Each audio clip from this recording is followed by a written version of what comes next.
ناظرین،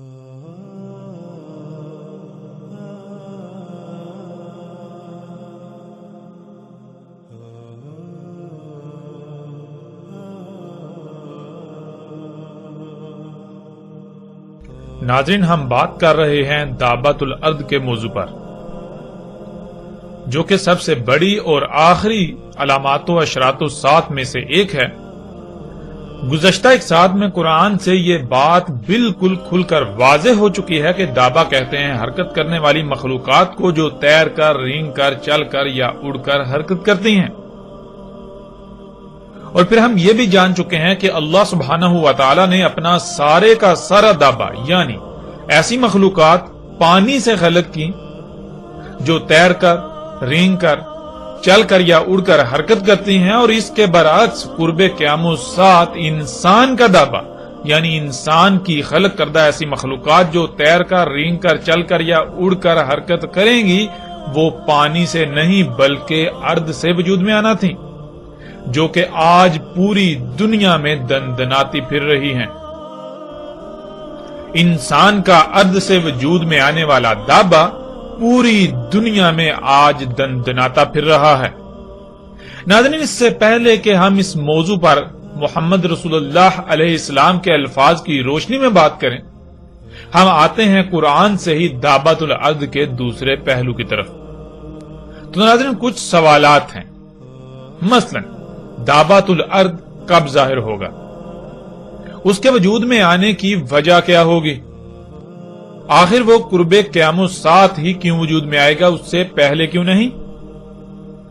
تو ان سوالات سمیت ایسے باقی جتنے بھی سوالات ہیں، ان کا جواب اللہ سبحانہ و تعالی نے قرآن میں صراحت کے ساتھ دے دیا، جیسا کہ آپ سورہ نمل آیت نمبر 82 کو سکرین پر دیکھ رہے ہیں۔ اس میں اللہ سبحانہ و تعالی کہتے ہیں، اور جب واقع ہو گیا ان پر قول یعنی جو کہا گیا تھا، تب نکالیں گے ہم ان کا یعنی انسانوں کا دابہ زمین سے، ارض سے۔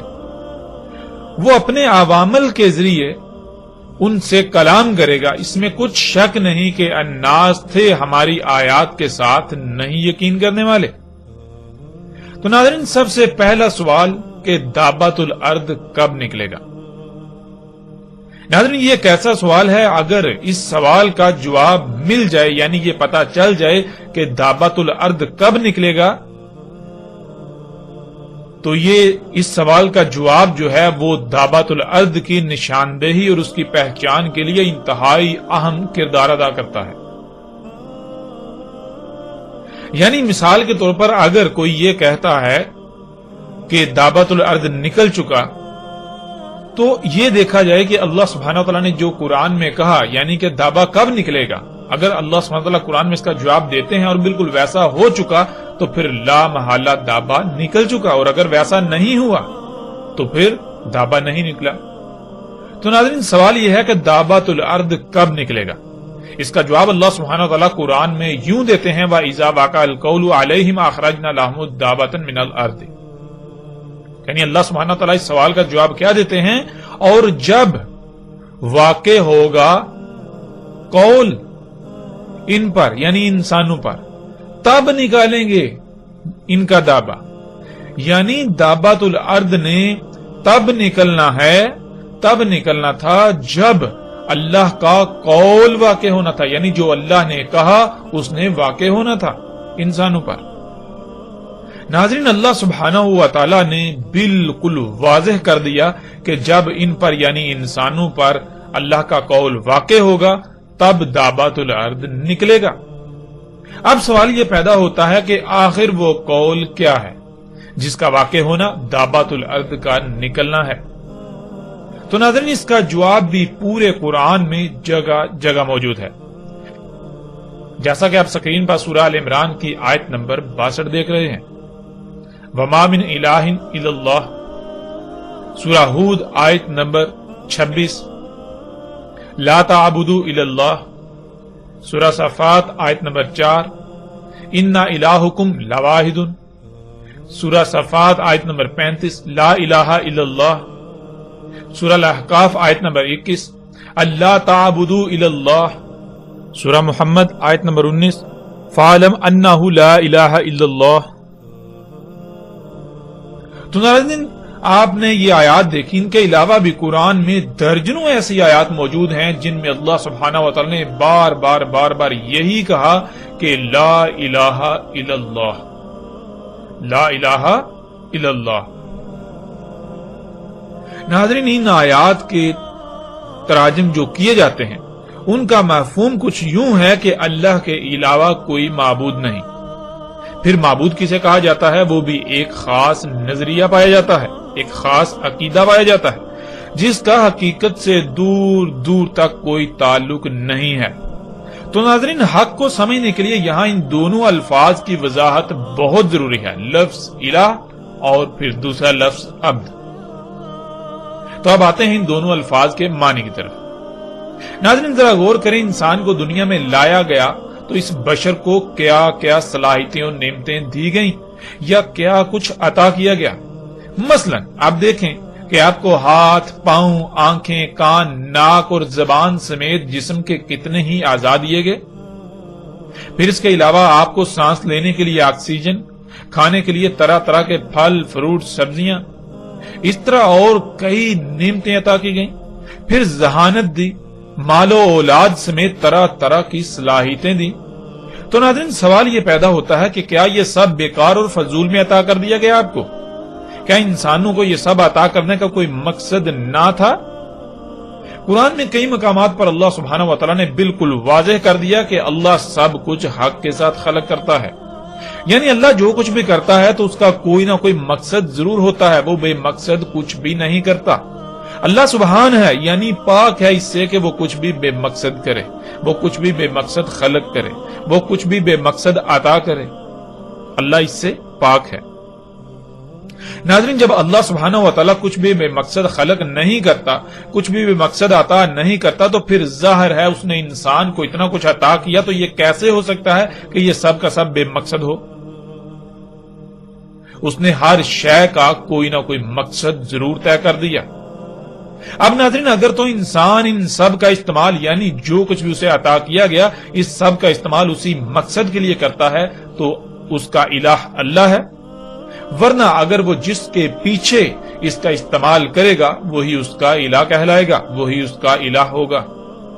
اگر وہ اپنی خواہشات کی تکمیل کے لیے اپنی صلاحیتوں کا استعمال کرتا ہے، اپنی ذہانت، اپنے مال و اولاد کا استعمال کرتا ہے، خواہ ایک رائی برابر بھی عمل کیوں نہ کرے، تو اس کا الہ اس کی اپنی خواہشات ہوں گی۔ اسی کا اللہ سبحانہ تعالیٰ نے قرآن میں بھی ذکر کیا ہوا ہے۔ اگر وہ دنیاوی مال و متاع کے پیچھے اپنی صلاحیتوں کا استعمال کرتا ہے تو اس کا الہ دنیاوی مال و متاع، جسے اللہ سبحانہ تعالیٰ نے قرآن میں بار بار شیطان قرار دیا، یعنی اس کا الہ شیطان ہوگا۔ اس طرح ناظرین آپ جس کے پیچھے اس کا استعمال کریں گے وہی آپ کا الہ ہوگا، اور آپ اس کے پیچھے اللہ کی عطا کردہ نعمتوں، صلاحیتوں، ذہانت، مال و اولاد کا استعمال، یہ اس کی عبادت کہلائے گی۔ لفظ عبد کہتے ہیں غلامی کرنے کو، یعنی جو کچھ آپ کے پاس ہو، جو کچھ آپ کو عطا کیا گیا ہو، جو آپ کے پاس صلاحیتیں ہوں، جو آپ میں صلاحیتیں ہوں، جس کے پیچھے ان کا استعمال کرنا، یہ اس شے کی غلامی کرنا کہلاتا ہے۔ اور ایسا کرنے والا غلام، جسے عربی میں عبد کہتے ہیں، عبد، غلام، عابدو، غلامی کر رہا ہے، یعنی جو اس کے پاس ہے، جو اس کے پاس صلاحیتیں ہیں، جو اس کو عطا کیا گیا، وہ اس کا کسی کے پیچھے، کسی کے کہے کے مطابق استعمال کر رہا ہے۔ ناظرین یہ تھا اللہ کا قول جس نے واقع ہونا تھا کہ لا الہ الا اللہ، یعنی نہیں الہ مگر اللہ۔ اور ناظرین آپ قرآن میں غور کریں تو آپ کو پتا چلے گا کہ جتنے بھی رسول اللہ سبحانہ و تعالیٰ نے بھیجے، کوئی ایک بھی اللہ کا نبی یا رسول ایسا نہیں جس کی یہی دعوت نہ ہو۔ تمام کے تمام اللہ کے رسولوں کی یہی دعوت رہی، ہر رسول نے یہی کہا لا الہ الا اللہ، جیسا کہ کچھ آیات آپ کے سامنے ہیں۔ سورہ الانبیاء کی آیت نمبر 25 میں کیا ہے اس میں بالکل واضح ہم دیکھ سکتے ہیں۔ اس میں اللہ سبحانہ تعالیٰ نے کہا، اور نہیں بھیجا ہم نے تجھ سے پہلے رسولوں میں سے کوئی ایک بھی رسول، اور اگر بھیجے ہیں تو ہر رسول کی طرف ہم نے یہی وحی کیا کہ اس میں کچھ شک نہیں کہ وہ یہی کہے کہ میری طرف اس نے یہی وحی کیا ہے، نہیں الہ مگر میں الہ ہوں، بس میری ہی غلامی کرو۔ یعنی ناظرین، کوئی ایک بھی رسول ایسا نہیں ہوا جس کی دعوت یہ نہ تھی کہ لا الہ الا اللہ۔ ہر رسول کی دعوت یہی تھی۔ یہی اللہ نے اسے کہا کہ ان کو کہو، ان انسانوں کو کہو، دنیا والوں کو کہو کہ اللہ الہ ہے اور کوئی الہ نہیں ہے۔ یعنی ناظرین، یہی اللہ کا قول ہے، اور ہر رسول کے الفاظ کیا تھے آپ اس آیت میں بھی دیکھ سکتے ہیں۔ سورہ صاد آیت نمبر 70۔ نہیں وحی کیا گیا میری طرف، اگر وحی کیا جا رہا ہے تو یہی کہ اس میں کچھ شک نہیں، میں جو بھی ہوں میں ہر لحاظ سے کھول کھول کر متنبع کرنے والا ہوں۔ پھر اس طرح سورہ صاد کی آیت نمبر 65، کہو اس میں کچھ شک نہیں، جو بھی میں ہوں میں متنبع کرنے والا ہوں۔ یعنی تم جو اعمال کر رہے ہو، جو اللہ کے خلاف کر رہے ہو، ان اعمال کے انجام کو ہر لحاظ سے تم پر کھول کھول کر واضح کرنے والا ہوں۔ اور نہیں ہے الہوں میں سے الہ مگر اللہ۔ یعنی تم دنیا میں ایک رائے برابر بھی عمل کرتے ہو تو وہ عمل کیسے کرنا ہے، کیوں کرنا ہے، کب کرنا ہے، اس کا فیصلہ کرنا صرف اور صرف اللہ کا حق ہے۔ اس کے علاوہ کسی اور کی بات پر عمل کرتے ہوئے کوئی بھی عمل نہیں کیا جائے گا۔ تمہیں جو بھی صلاحیتیں دی گئیں، تمہیں جو بھی نعمتیں دی گئیں، تمہیں جو کچھ بھی عطا کیا گیا، اس سب کا استعمال کیسے کرنا ہے، کیوں کرنا ہے، کب کرنا ہے، کس مقصد کے لیے کرنا ہے، یہ سب اللہ سبحانہ وتعالی نے طے کر دیا۔ تو اس کے علاوہ اس سے ہٹ کر تم ان کا استعمال نہیں کر سکتے۔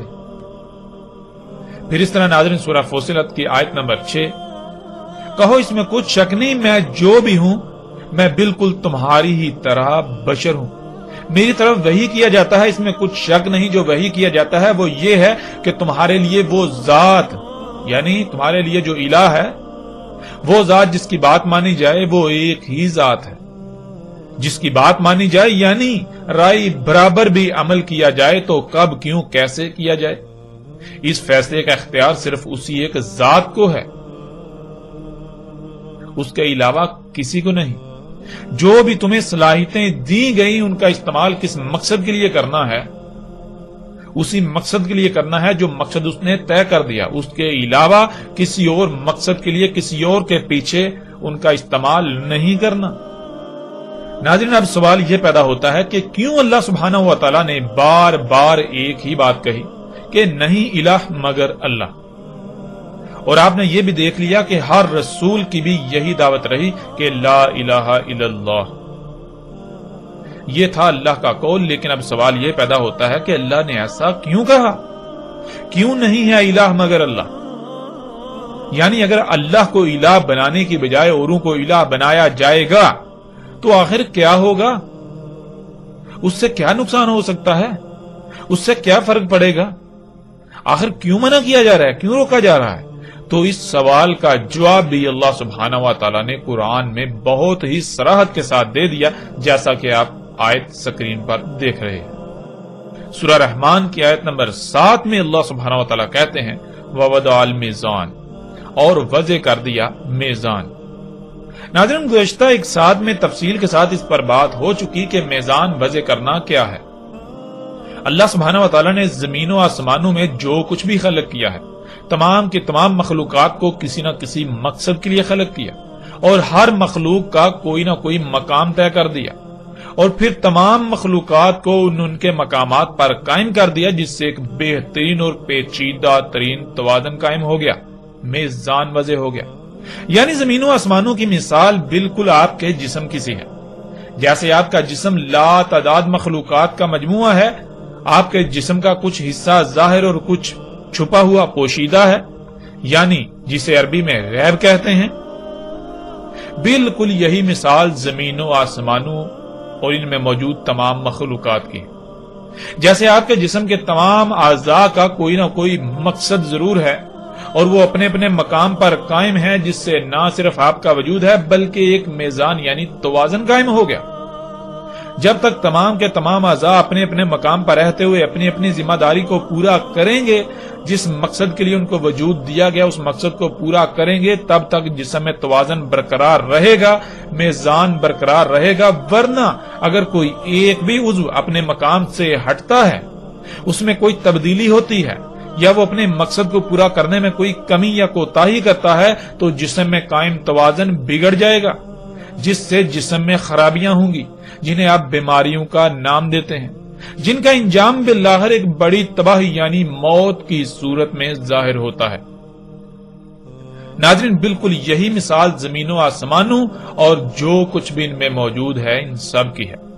اللہ سبحانہ و تعالیٰ نے ان میں میزان قائم کر دیا، اور پھر اللہ سبحانہ و تعالیٰ نے سورہ الانبیاء کی آیت نمبر 22 میں یوں کہا، اگر تھے آسمانوں اور زمین میں اللہ کے علاوہ الہ، تو آسمانوں اور زمینوں میں سب کچھ درہم برہم ہو گیا۔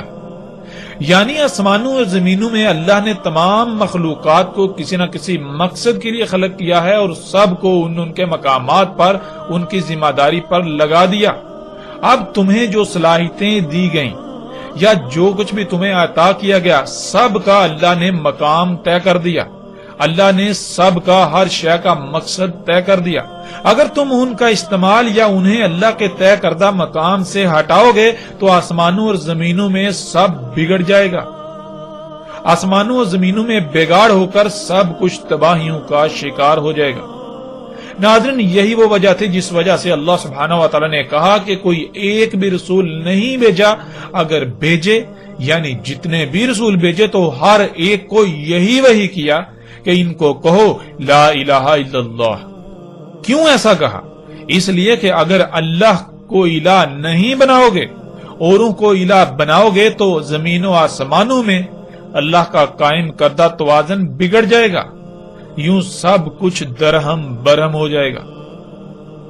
ناظرین، گزشتہ اقوام کو بھی یہی کہا گیا اور موجودہ قوم کو بھی یہی کہا گیا، لیکن نہ ہی گزشتہ قومیں اپنے مفسد اعمال سے باز آئیں، اللہ کے علاوہ اوروں کو الہ بنانے سے باز آئیں، اور نہ ہی موجودہ قوم باز آ رہی ہے، جیسا کہ آپ آیات میں دیکھ سکتے ہیں۔ اللہ سبحانہ و تعالیٰ سورہ الاحقاف کی آیت نمبر 3 میں کہتے ہیں، نہیں خلق کیا ہم نے آسمانوں یعنی زمین کے گرد گیسوں کے ساتھ تہ در تہ حصار کو، اور نہ زمین کو، اور نہ ہی وہ جو کچھ بھی ان کے درمیان ہے، اور اگر خلق کیا ہے تو حق کے ساتھ، یعنی ان سب کی تخلیق کا کوئی نہ کوئی مقصد ہے، اور سب کو جس مقصد کے لیے خلق کیا، خلق کر کے انہیں ان کے مقامات پر قائم کر دیا تاکہ اس مقصد کو پورا کریں جس مقصد کے لیے انہیں خلق کیا، اور یوں آسمانوں اور زمینوں میں وضع کردہ توازن برقرار رہے۔ اور اگر ان میں سے کسی ایک بھی مخلوق کو اس کے مقام سے ہٹایا جائے گا تو آسمانوں اور زمینوں میں بگاڑ پیدا ہوگا اور نتیجتاً تباہیاں آئیں گی، کیونکہ ہم نے ہر عمل کا رد عمل بھی خلق کیا ہے، اور وہ لوگ جو اس دعوت کو، ان باتوں کو تسلیم کرنے سے عملاً انکار کر رہے ہیں، ان کو ان کے ایسے اعمال سے متنبہ کیا جاتا ہے، اور وہ اس متنبہ کرنے کے باوجود، ان حقائق کو سامنے آنے کے باوجود، ہر لحاظ سے کھل جانے کے باوجود کوئی اہمیت نہیں دیتے، ان حقائق کو نظر انداز کرتے ہیں۔ ناظرین، یہ تھا اللہ کا قول کہ لا الہ الا اللہ، اور اگر تھے آسمانوں اور زمینوں میں اللہ کے علاوہ اور الہ، تو پھر کیا ہوتا؟ تو آسمانوں اور زمینوں میں سب کچھ درہم برہم ہو گیا، ان میں فساد ہو گیا، پھر طرح طرح کی بیماریاں، مصیبتیں، تکالیف، تباہیاں، آندیاں، طوفان، زلزلے، انسانوں کا تقسیم در تقسیم ہو کر ایک دوسرے کی گردنیں مارنا، جنگ و جدل، نفرتیں، دشمنیاں، کیا یہ سب نہیں ہو گیا؟ یہ سب ہو گیا۔ یعنی ناظرین، اللہ سبحانہ و تعالی نے کہا کہ اگر تم ان تمام اشیاء کو جو تمہیں دی گئیں جو کچھ بھی تمہیں عطا کیا گیا، جو کچھ بھی زمین و آسمانوں میں ہے، اگر انہیں ان کے مقامات پر نہیں رکھتے جو مقام اللہ نے تجویز کر دیا، بلکہ اللہ کے علاوہ کسی دوسرے کی مرضی کے مقام پر ان اشیاء کو، ان سب کو رکھتے ہو، ان میں سے کسی کو بھی رکھتے ہو، اپنی صلاحیتوں کا استعمال کرتے ہو، تو پھر یہ بات پہلے سے طے شدہ ہے کہ پھر سمجھ لو کہ ایسا ہو چکا، زمین و آسمانوں میں سب کچھ بگڑ چکا، تم طرح طرح کی بیماریوں، تباہیوں اور ذلتوں کا شکار ہو چکے، اور بالآخر تمہارا وجود مٹ جائے گا، جیسے تم سے پہلے جو قومیں زمین پر آباد تھیں ان کا وجود مٹ چکا۔ ناظرین، اللہ سبحانہ و تعالیٰ نے قرآن میں جگہ جگہ اس بات کی وضاحت کر دی کہ اللہ سبحانہ و تعالیٰ نے زمین و آسمانوں میں میزان قائم کیا، ہر سطح پر توازن قائم کر دیا۔ یہ کائنات بالکل ایک مشین کی مانند ہے۔ اس کی مثال انسانی جسم کسی ہے، اگر اس کائنات میں کسی ایک بھی مخلوق کو اس کے مقام سے ہٹایا جائے گا تو نتیجہ تن فساد ہوگا، اور بالآخر وہ فساد طرح طرح کی تباہیوں کی صورت میں ظاہر ہوگا۔ اس لیے اللہ سبحانہ و تعالیٰ نے بار بار یہی حکم دیا کہ لا الہ الا اللہ، کیونکہ اللہ سبحانہ و تعالیٰ نے اس کائنات کو ایسے خلق کیا کہ اگر انسان اپنی حدود سے باہر نکلتا ہے، اپنی حدود سے تجاوز کرتا ہے، تو لامحالہ حادثاتی طور پر اس کے سامنے وہ قوانین کھلتے جائیں گے، وہ مخلوقات اس پر ظاہر ہوتی جائیں گی جو انسان سے چھپا دیے گئے، اور انسان ان متشابہات کے پیچھے بڑھتے ہوئے اس مقام پر پہنچ جائے گا جہاں سے واپسی ناممکن ہوگی، جیسا کہ آج انسان جس مقام پر پہنچ چکا ہے۔ جیسے کہ ماضی میں 6 قومیں اس کا شکار ہو چکی، اور موجودہ قوم، دنیا میں آباد موجودہ انسان بھی اس مقام پر پہنچ چکے۔ ناظرین، یہ تھا وہ اللہ کا قول، اور قول کا واقع ہونا کیا تھا؟ قول کا واقع ہونا یہ تھا کہ جب انسان نہیں مانے گا، وہ کہے گا کہ نہیں، ایسا کچھ بھی نہیں ہے، بلکہ یہ سب تو ترقی ہے، ہمیں تو ترقی کرنی ہے، ہم فطرت پر انحصار نہیں کر سکتے، فطرت پر انحصار کریں گے تو ہماری رفتار بہت سست رہے گی، لیکن ہم تو تیز رفتاری چاہتے ہیں، اس لیے ہمیں اپنی ضروریات کی اشیاء خود خلق کرنی ہے۔ تو جب وہ ایسا کرنا شروع کرے گا، فطرت میں مداخلت شروع کرے گا، تو پھر قول واقع ہو جائے گا، یعنی پھر وہ سب ہوگا جس سے اللہ نے اپنے رسولوں کے ذریعے متنبہ کیا کہ زمین و آسمانوں میں خرابیاں ہوں گی، سب کچھ درہم برہم ہو جائے گا، فساد ہوگا، تباہیاں آ جائیں گی، بیماریاں، مصیبتیں، تکلیفیں، زلزلے آ جائیں گے، تمہیں ہر طرف سے گھیر لیں گے، تمہارا وجود مٹ جائے گا۔ اسی دوران انسان آگے بڑھتا بڑھتا اس مقام پر پہنچ جائے گا کہ دابا خلق کر بیٹھے گا، یعنی اللہ کے دابا کے برعکس اپنی سواری کی حاجت کو پورا کرنے کے لیے اپنا تیز ترین تیز رفتار دابا خلق کر بیٹھے گا۔ یعنی اللہ سبحانہ و تعالیٰ نے جب سب کچھ قدر کے ساتھ، مطلب کہ پورے علم اور حکمت، حساب کتاب کے ساتھ خلق کیا ہے، تو پھر جب انسان اللہ کے اس قول کے خلاف چلیں گے، اپنی حدود سے باہر نکلیں گے، فطرت میں مداخلت شروع کر دیں گے، تو لا محالہ پھر یہ طے ہے کہ دابا نکلے گا، یعنی حادثاتی طور پر قوانین فطرت انسان پر کھلتے چلے جائیں گے، اور وہ ان پر عمل کرتا ہوا اس مقام پر پہنچ جائے گا کہ تیز ترین سواری کے ذرائع سامنے آ جائیں گے۔ ناظرین، اس پر الگ سے انا علینا بیانہ کے تحت مزید اور مکمل تفصیلات کے ساتھ بات کریں گے، لیکن اب تک یہ بات بالکل واضح ہو چکی کہ اللہ کا قول کیا تھا اور قول کا واقع ہونا کیا تھا۔ اور ناظرین، آج آپ غور کریں کہ کیا قول واقع نہیں ہو چکا؟ کیا انسان نے اللہ کے علاوہ اوروں کو الہ نہیں بنایا؟ اس کے نتیجے میں اس زمین اور اس کے گرد 7 تہ در تہ گیسوں کے حصار جو کہ زمین کے 7 آسمان ہیں، ان سب میں فساد نہیں ہو چکا؟ ان میں خرابیاں نہیں ہو چکی؟ وہ درہم برہم نہیں ہو چکے؟ ذرا غور تو کریں، جب انسان نے اللہ کی عطا کردہ صلاحیتوں کا استعمال اللہ کے علاوہ اپنے مقاصد کے حصول کے لیے کیا، تو آج زمین و آسمانوں کی حالت کیا ہو گئی؟ ذرا غور تو کریں، کیا آپ اندھے ہو چکے ہیں؟ کیا آپ مردہ ہو چکے ہیں؟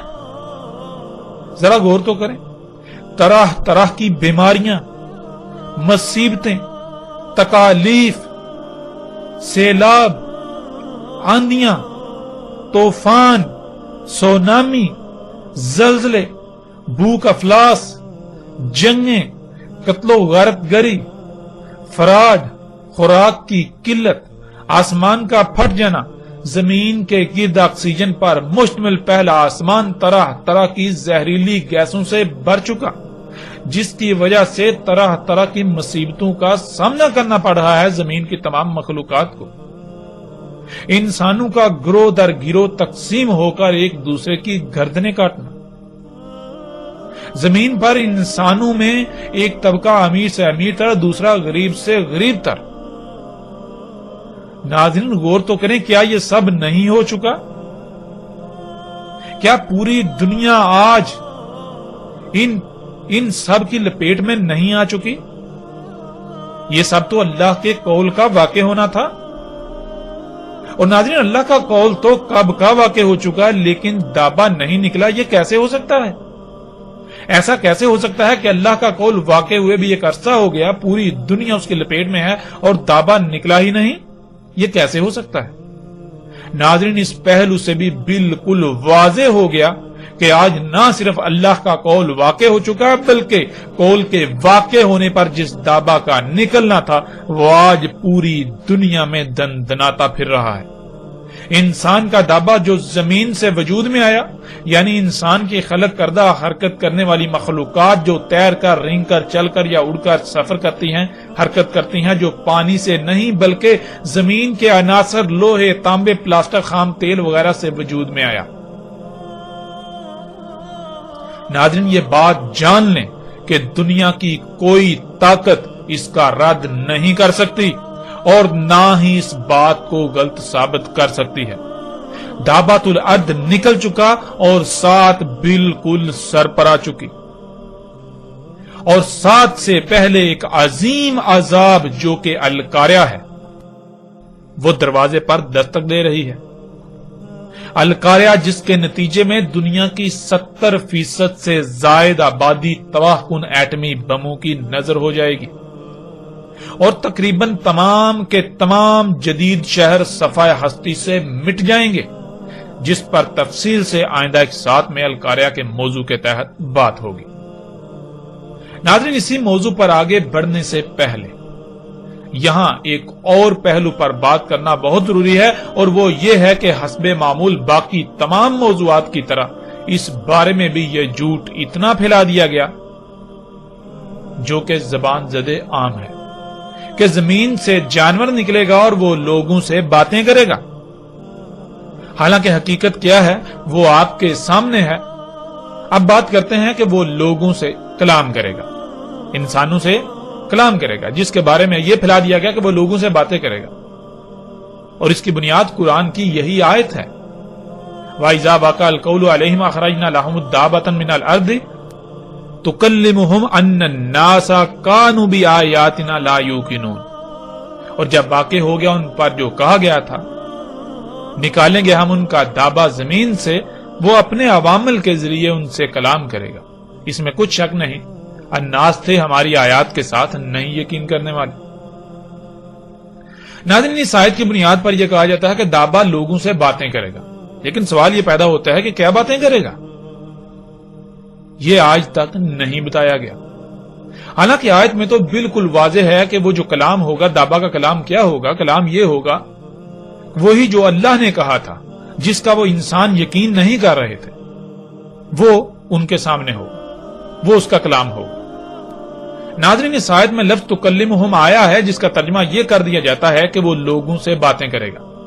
حقیقت کیا ہے اب بات کرتے ہیں اس پر، اور حقیقت کھول کر ہر لحاظ سے آپ کے سامنے رکھتے ہیں۔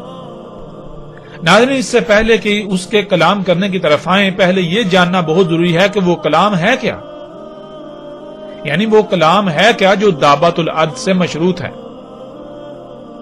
اس سوال کا جواب اللہ سبحانہ و تعالیٰ آیت کے اگلے حصے میں ہی دے دیتے ہیں، ان الناس کانوا بآیاتنا لا یوقنون۔ اس میں کچھ شک نہیں، انسان تھے ہماری آیات سے نہیں یقین کرنے والے۔ یعنی بالکل آسان الفاظ میں یہ کہ اللہ سبحانہ و تعالیٰ نے قرآن میں بار بار یہ کہا کہ زمین و آسمانوں میں تمام کی تمام مخلوقات اللہ کی آیات ہیں، اور ان میں سے ایک بڑی تعداد کو انسان سے چھپا کر رکھ دیا، جنہیں انسان دیکھ نہیں سکتا، سن نہیں سکتا، محسوس نہیں کر سکتا۔ یعنی اس کائنات میں لاتعداد مخلوقات ایسی ہیں جو انسان سے چھپا دی گئی تھی، مگر اس کا مطلب ہرگز یہ نہیں ہے کہ ان کی تخلیق کا کوئی مقصد نہیں تھا، بلکہ زمین و آسمانوں میں جتنی بھی مخلوقات ہیں جو کہ اللہ کی آیات ہیں، سب کی تخلیق کا کوئی نہ کوئی مقصد ہے۔ تمام کی تمام ایک وجود میں اعضاء کی حیثیت رکھتی ہیں۔ جب تک یہ تمام اپنے اپنے مقام پر رہتے ہوئے اپنی اپنی ذمہ داری پوری کریں گی تو پورا وجود ٹھیک رہے گا، یعنی زمین و آسمان ٹھیک رہیں گے، ان میں کوئی خرابی نہیں ہوگی، اور انسانوں سمیت تمام مخلوقات ہر طرح سے محفوظ اور سلامت رہیں گی۔ لیکن اگر کسی بھی مخلوق جو کہ اللہ کی آیت ہے کو اس کے مقام سے ہٹا دیا جائے گا، اس میں چھیڑ چھاڑ کی جائے گی، اس میں تبدیلی کی جائے گی، اس کا مقام بدلا جائے گا، تو پھر اللہ کے قائم کردہ توازن میں، میزان میں بگاڑ ہو جائے گا، جس کا نتیجہ تباہیوں کی صورت میں تمہارے سامنے آئے گا، اور پھر نقصان تمہارا اپنا ہی ہوگا۔ اس بات کو اللہ سبحانہ و تعالی نے پورے قرآن میں بار بار بیان کیا، اور ناظرین پورے کے پورے قرآن کا نقطہ محور بھی یہی ہے، لیکن اس کے باوجود انسانوں نے اللہ کی آیات کا یقین نہیں کیا، یعنی کہ اس بات کا یقین نہیں کیا کہ ان کے ساتھ اگر اللہ کی آیات کے ساتھ چھیڑ چھاڑ کی جائے گی تو ایسا ہوگا۔ انہوں نے مانا ہی نہیں اس بات کو، اس کے اوپر یقین ہی نہیں کیا۔ انسانوں نے اس سے پہلے اللہ کی آیات کا یقین نہیں کیا تھا۔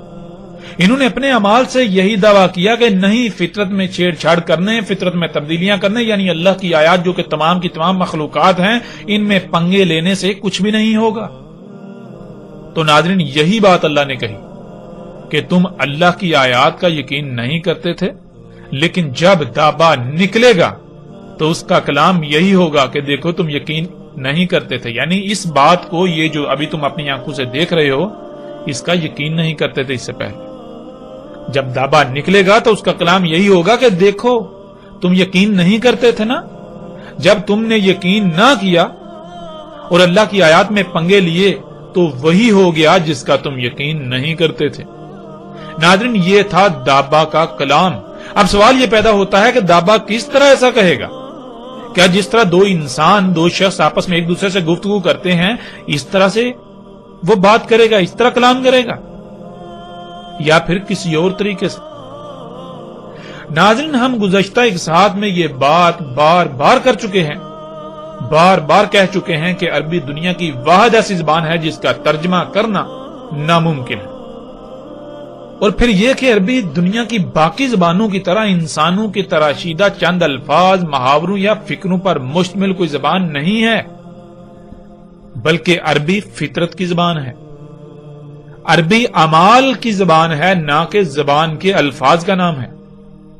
کائنات کی ہر مخلوق، ہوا وہ جاندار ہو یا بے جان، تمام کی تمام مخلوقات یہاں تک کہ اس کائنات کا ذرہ ذرہ کلام کرتا ہے، لیکن اس کی زبان عربی ہے، اور عربی وہ نہیں جسے آج عربی کا نام دیا جاتا ہے، بلکہ عربی نہ صرف فطرت کی زبان ہے بلکہ عربی اعمال کی زبان ہے۔ اور ناظرین غور کریں، محمد علیہ السلام وہ نہ تو عربی پڑھ سکتے تھے اور نہ ہی عربی لکھ سکتے تھے، تو پھر کیسے ان کے ساتھ اس کائنات کی مخلوقات کلام کرتی تھیں؟ پھر کیسے ان کے اوپر اتنے اتنے بڑے راز کھلے؟ غور تو کریں۔ یعنی کہ اگر عربی اسے کہا جاتا ہے جسے آج آپ عربی کہتے ہیں، جی یہ جو لکھی اور پڑھی جاتی ہے، تو یہ تو محمد علیہ السلام کو بھی نہیں آتی تھی۔ لہذا ناظرین عربی یہ نہیں ہے، عربی اعمال کا نام ہے، عربی پریکٹیکل کا نام ہے، عربی اعمال کی زبان ہے، عربی فطرت کی زبان ہے۔ اس لیے ناظرین اب آپ کو بالکل واضح ہو جائے گا کہ دابا کا کلام کرنا کیا ہے۔ جب آپ نے عربی کی اہمیت اور حیثیت کو سمجھ لیا تو پھر آپ کو بہت آسانی سے یہ بات بھی سمجھ آ جائے گی کہ دابا کا کلام کرنا کیا ہے۔ اسے ایک مثال سے سمجھ لیجئے۔ مثلا آپ کو سفر کی حاجت پیش آ جاتی ہے، موسم انتہائی گرم ہے اور سفر کئی 100 کلومیٹر لمبا ہے۔ آپ کے سامنے ایک طرف لینڈ کروزر کھڑی ہے، عالی شان گاڑی، اور دوسری طرف ایک اعلی نسل کا تیز رفتار گھوڑا کھڑا ہے۔ تو ناظرین آپ سے سوال ہے کہ آپ سفر کے لیے کس کا انتخاب کریں گے؟ آپ کا فوراً جواب یہی ہوگا کہ لینڈ کروزر۔ اب اگر آپ سے سوال کیا جائے کہ کیوں آپ نے گھوڑے کا انتخاب کیوں نہیں کیا، تو آپ جواب دیں گے دیکھو اتنی شدید گرمی اور اوپر سے کئی سو کلومیٹر لمبا راستہ اگر گھوڑے پر جاؤں گا تو نہ صرف بہت زیادہ وقت لگے گا بلکہ رستے میں گھوڑے کی خوراک اور پانی کا خیال رکھنا پڑے گا، رستے میں گرمی سے جلس جاؤں گا، طرح طرح کے مصائب کا سامنا کرنا پڑے گا، تھکاوٹ سے چور ہو جاؤں گا۔ اس طرح آپ کو وہ درجنوں خامیاں گنوانا شروع کر دے گا، یعنی آپ درجنوں خامیاں گنوانا شروع کر دیں گے۔ اور اس کے برعکس آپ جب لینڈ کروزر کی بات کریں گے تو آپ اس کی تعریفوں کے پل باندھنا شروع کر دیں گے کہ اس سے نہایت تیز رفتاری سے سفر ہوگا، ایئر کنڈیشنر آن رکھوں گا، گرمی کا احساس تک نہ ہوگا، انتہائی آرام دہ اور پرسکون سفر ہوگا۔ اب ناظرین ذرا غور کریں اس بات پر، آپ کو یہ کس نے کہا جو آپ نے گھوڑے کے بارے میں کہا، اور پھر اس کے برعکس جو لینڈ کروزر کے بارے میں آپ نے باتیں کی، یہ سب باتیں آپ کو کس نے بتائیں؟ ظاہر ہے گھوڑے میں جو خامیاں اور خوبیاں ہیں وہ گھوڑے کے اعمال سے ہی پتہ چلے، یعنی گھوڑے نے آپ کو اپنے اعمال کی صورت میں اپنی خامیاں اور خوبیاں بتائیں، بالکل ایسے ہی جیسے کہ ایک گونگا شخص اشاروں سے یا اعمال کی صورت میں اپنی بات کسی دوسرے کو بتاتا ہے، وہ کلام کرتا ہے، بالکل اسی طرح یا ایسے ہی لینڈ کروزر نے آپ کو بتایا کہ مجھ میں یہ خوبیاں ہیں، میں اتنی تیز رفتاری سے سفر کرتی ہوں، مجھ میں گرمی کا توڑ ایئر کنڈیشنر موجود ہے۔ اور لینڈ کروزر نے آپ کو زبان سے نہیں بلکہ جیسے ایک گونگا شخص اپنے اعمال یا اپنی مختلف حرکتوں کے ذریعے دوسروں سے کلام کرتا ہے، انہیں اپنی بات بتاتا ہے، بالکل اسی طرح لینڈ کروزر نے یا گھوڑے نے آپ سے کلام کیا۔ یہ ہے ناظرین عربی زبان اور عربی میں کسی بھی مخلوق کا کلام کرنا۔ جب آپ کسی شے میں غور کرتے ہیں تو اس کے نتیجے میں آپ کو حاصل ہونے والا علم وہ اس مخلوق کا آپ سے کلام ہوتا ہے۔ انسانوں کا معاملہ یہ ہے، اگر ان سے پہاڑوں کو چھپا دیا جاتا، پہاڑ اللہ کے غیب میں سے ہوتے اور پھر انسانوں کو سامنے کہا جاتا کہ پہاڑ کلام کرتے ہیں، پہاڑ بتا دیتے ہیں کہ ان میں کیا کیا موجود ہے، تو انسان یہی سمجھتے کہ جیسے ہماری زبان ہے، جیسے ہم ایک دوسرے سے بات کرتے ہیں، بالکل ایسے ہی پہاڑوں کا معاملہ ہے۔ ناظرین لیکن کیا حقیقت یہی ہوتی؟ ہرگز نہیں، ہرگز نہیں۔ حقیقت کیا ہے وہ آپ کے سامنے ہے۔ ناظرین جیسے وہ شخص جو چینی زبان نہیں سمجھتا، اس کے سامنے چینی زبان میں بات کی جائے گی تو اس کے لیے اس بات کرنے والے کی حیثیت ایسے ہی ہوگی کہ جیسے کوئی گونگا اس کے سامنے کھڑا ہے، وہ اس کی بات نہیں سمجھ سکتا۔ ناظرین بالکل ایسے ہی کائنات کی مخلوقات کا کلام وہی سمجھ سکتے ہیں جو غور و فکر کرتے ہیں۔ پہاڑ کلام کرتے ہیں، وہ بتاتے ہیں کہ ان کے اندر کیا کیا موجود ہے، لیکن پہاڑوں کا کلام انسان کی طرح زبان سے نہیں ہوتا، اور نہ ہی ہر کوئی ان کا کلام سمجھ سکتا ہے۔ جیسے چینی زبان میں اگر کوئی بات کرتا ہے تو اس کی بات وہی سمجھ سکتا ہے جو چینی پر عبور رکھتا ہے، بالکل ایسے ہی پہاڑوں سے وہی کلام کر سکتا ہے جس کے اندر وہ صلاحیت موجود ہے، یعنی جو غور و فکر کرتا ہے۔ ہر کوئی ان کا کلام نہیں سمجھ سکتا، بلکہ پہاڑوں کا کلام وہ لوگ سمجھتے ہیں، وہ لوگ پہاڑوں کی بات سمجھنے کی صلاحیت رکھتے ہیں جو پہاڑوں میں غور و فکر کرتے ہیں۔ بالکل ایسے ہی ناظرین دابۃ الارض نے کلام کرنا تھا کہ دیکھو اسی کا تم یقین نہیں کرتے تھے، لو آج اپنی آنکھوں سے دیکھ لو۔ مطلب یہ کہ دابۃ الارض کا کلام اس کے اعمال کی صورت میں ہونا تھا، نہ کہ انسانوں کی طرح زبان سے۔ اور جب آیت میں آپ دیکھیں تو آیت میں تو یہ ہے کہ لا یوقنون، یعنی تم یقین نہیں لاتے تھے، تمہیں یقین نہیں تھا۔ اور پھر ہر کوئی یہ جانتا ہے کہ یقین کرنے کے لیے یا تو اتنا علم آ جانا لازمی ہے کہ بات کا انکار کرنا ناممکن ہو جائے، یا پھر کسی شے کا آنکھوں کے سامنے آ جانا، یعنی کہ آپ اپنی آنکھوں سے دیکھ لیں، اپنے کانوں سے سن لیں، یہ ہوتا ہے یقین کرنا۔ یعنی کہ جب تمہیں زبان سے یہ بتایا جاتا تھا، جب تمہیں رسولوں کے ذریعے اللہ یہ کہتا تھا، اس وقت تم اس بات کا یقین نہیں کرتے تھے، تم یہ نہیں مانتے تھے، یعنی تمہیں یقین نہیں تھا۔ لو آج تم اپنی آنکھوں سے یہ سب ہوتا ہوا دیکھ رہو۔ آج جب تم اپنی آنکھوں سے ہوتا ہوا دیکھ رہے ہو تو کیا آج تم انکار کر سکتے ہو؟ ظاہر ہے اب تو تم نے اپنی آنکھوں سے دیکھ لیا نا، اب انکار کیسے ہو سکتا ہے؟ تو ناظرین، دابۃ الارض کا کلام اس کے اعمال کی صورت میں ہونا تھا، نہ کہ انسان کی طرح زبان سے، اور اس کا ذکر تو اللہ سبحانہ و تعالیٰ نے اس آیت میں بھی کر دیا۔ تکلمہم، شروع میں تے کا استعمال ہو گیا، جس کی وجہ سے معنی یہ بن جاتے ہیں کہ پیچھے موجود عوامل کے ذریعے کلام کرے گا۔ اگر لفظ کے شروع میں تے کا استعمال نہ ہوتا تو لفظ کلمہم ہوتا، جس کے معنی براہ راست کلام کرنا کے ہوتا۔ ناظرین، آیت میں یہ نقطہ انتہائی اہم ہے، اگر آپ نے اس نقطہ پر توجہ نہ دی تو آپ بہت بڑی غلط فہمی کا شکار ہو کر دابا کے کلام کرنے کو نہیں پہچان سکیں گے۔ اسے آپ یوں بھی سمجھ سکتے ہیں کہ یہ دابا جو کہ انسانوں کے اعمال سے وجود میں آیا، یہ دابا بذات خود، اس کا وجود میں آنا اور اس کی وجہ سے زمین و آسمانوں میں اللہ کی آیات کا فساد زدہ ہونا، یہ سب ہی وہ کلام ہے جس کا اللہ نے پہلے ہی کہہ دیا تھا۔ مزید آسانی کے لیے لفظ تکلم کو سمجھ لیں۔ اگر شروع سے تے کو ہٹا دیا جائے تو یہ لفظ بن جائے گا کلمہم، جس کے معنی ہے جیسے ہم ایک دوسرے سے براہ راست کلام کرتے ہیں، بات کرتے ہیں، اس طرح براہ راست بات کرنا۔ اور تکلمہم یعنی شروع میں تے کا استعمال ہو جانا، شروع میں تے کا استعمال ہو گیا تو اس کے معنی یوں بن جائیں گے، مثال کے طور پر آپ ایک گاڑی انتہائی لاپرواہی سے چلا رہے ہیں اور آپ کی یہ حرکت ہی کلام کر رہی ہے، یعنی آپ کی یہ حرکت ہی بتا رہی ہے کہ اس کا انجام کیا ہونے والا ہے، یعنی اس طرح گاڑی چلانے سے گاڑی خراب ہو جائے گی۔ اسے ناظرین تکلم کہا جائے گا۔ تو ناظرین غور کریں، کیا دابۃ الارض آج کلام نہیں کر رہا؟ یعنی تکلمہم موجودہ انسانوں سے کلام نہیں کر رہا اپنے عوامل کے ذریعے، اور بالکل وہی نہیں کہہ رہا جو اللہ سبحانہ و تعالیٰ نے اپنے ہر رسول کے ذریعے کہا۔ نہ صرف کہہ رہا ہے، کہہ نہیں رہا بلکہ آنکھوں کے سامنے لے آیا وہ۔